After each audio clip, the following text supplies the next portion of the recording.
Kamila Valieva has interrupted training in Eteri Tutberidze's group. This is reported by our sport with reference to a source familiar with the situation. The figure skater is not allowed to train on state rinks. According to TASS, Valieva has not appeared at Tutberidze's figure skating palace in Yasenyevo since last week. WADA believes that Kamila Valieva took trimetazidine as treatment. According to the Times with reference to the motivation part of the CAS decision in Valieva's case, during the trial WADA representatives provided their version of how the banned drug got into the athlete's body. WADA noted that in 2020 Valieva was diagnosed with sports heart, a harmless condition that can be caused by an intensive period of training. They also provided Russian literature that suggests trimetazidine is beneficial for young athletes enduring such heavy training loads. Sports heart is a sports medicine concept, a symptom complex of characteristic changes of adaptation and adaptive nature in the heart, arising from increased physical exertion, resulting in an enlarged heart and decreased resting heart rate. Eteri Tutberidze first commented on the verdict in the case of Kamila Valieva. For 2 years now I have not commented in any way on the situation with the doping found in Kamila Valieva at the Russian Championships in 2021, despite the undeserved endless heckling and accusations in my direction. Our entire team was strictly forbidden to comment or evaluate what was going on in any way, as it could affect and hinder the investigation.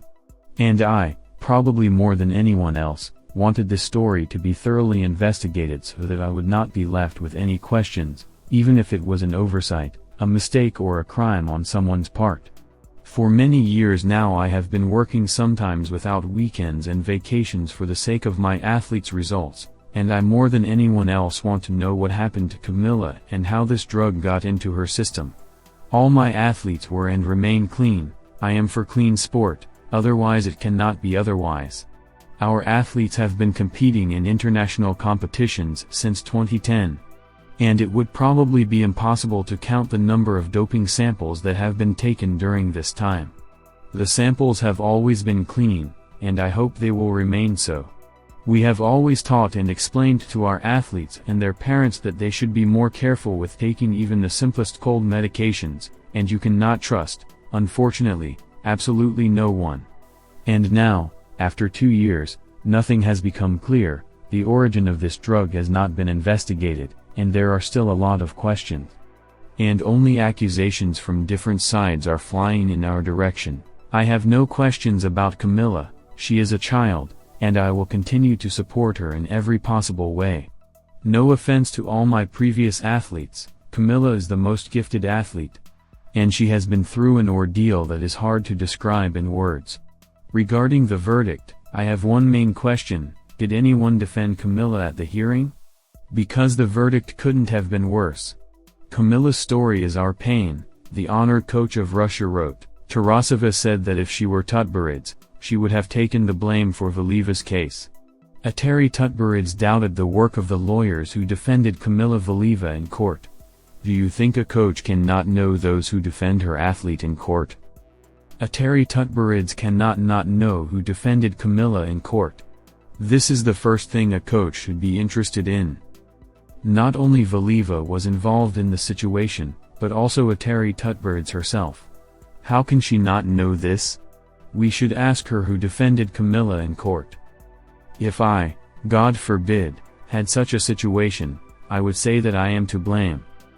I don't evaluate Eteri Tutberidze's actions, but I would say that I was at fault. I mixed up, I gave the wrong thing, but I would take responsibility for it off the child. It looks like the only right decision, Tatiana Tarasova said. Coach Daniil Gleikhengauz spoke out about the disqualification of Kamila Valieva. Impossible to hold emotions, thoughts, worries for a long time, and I want to already express all of them here. I will start with Kamila herself. Such athletes appear in professional sport once in many years. When everything comes together in one person, it is a great rarity. Talent, hard work, beauty and more. Kamila is a versatile athlete who has skating, ultra-C elements, incredible spins, and image submission. All of her and our team's years of hard work was blown out of proportion in an instant. What she went through at the age of 15 and is still going through, no one deserves. It is a complete moral destruction of a human being. The cardinal rule of protected person has been violated. I won't go into the stories of what it was really like and how long some of us were with her and tried to be supportive, but it was all there and it couldn't have been any other way. We are all human and have hearts. Now a little more about my emotions and thoughts. When Eteri Georgievna called after the team tournament at the Olympics and told me that Kamila had a positive test, I was horrified, but I thought that there would be more tests and she could be out in time for the individual tournament, as I thought about the coronavirus test. After I realized it was about the doping test, I couldn't even believe it and thought it was some kind of mistake. I must be honest, I heard the word trimetazidine at that moment for the first time in my life. Eteri Tutberidze and Sergei Dudikov prepared an Olympic champion in the team back in 2014. After that, the three of us led our athletes to gold and silver medals at the Olympics in Korea, to victories at the European and World Championships. Just as we have always done, we prepared our athletes for this Olympics in Beijing. Our team is for clean sport. There should be no doping in sport. We have never used it and never will. Everyone knows we have a system. So what is the logic in giving doping to one of the female athletes? I don't understand. I don't understand how the substance got into Kamila's sample. I know for a fact that none of us could advise our athlete to dope, and I am sure in Kamila that she never intentionally used it. I myself would give a lot to know the truth about how the substance ended up in her sample. All this time the lawyers asked us not to comment on the situation so as not to make things worse. It was a complicated process. For my part, I did what I could to help understand the situation. I went to the interrogation, participated in the hearings via video link. And I am ready to continue to do everything I can to find the truth.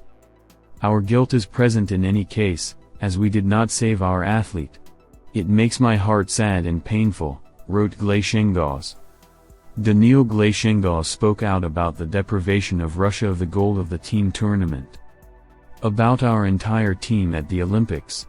Our national team at that moment had three of the strongest female singles players on the planet. Each of them could win first place in their discipline. Thus, our team was hostage to the situation with the delayed sample. Who was to blame? Whether it was done on purpose, I'm afraid we will never know. But our guys deservedly won the gold medal in the team event, and I will always consider them champions of the Olympic Games in Beijing, Gleikhengauz wrote. Valieva's side failed to prove that the figure skater's grandfather took trimetazidine. This is reported by The Times with reference to the materials of the Court of Arbitration for Sport, CS. Valieva was disqualified for violation of anti-doping rules, and her sample was found trimetazidine. The figure skater's defense was based on the theory that the banned substance could have got to her through a dessert prepared by her grandfather. The defense notified CAS that Gennady Soloviev, father of Valieva's mother's former partner, suffers from a heart condition. He drove Kamila to training and sometimes cooked her meals. The defense argued that he bought Productal, which contains trimetazidine, without a prescription. It was alleged that sometimes Soloviev crushed the pills at home in the kitchen because it was difficult for him to swallow them whole. According to the defense's version, this is how the substance could have entered Valieva's system. The defense could not provide any evidence that Soloviev took the drug, no video from home, no prescriptions. Soloviev himself, as well as his wife, did not participate in the hearing.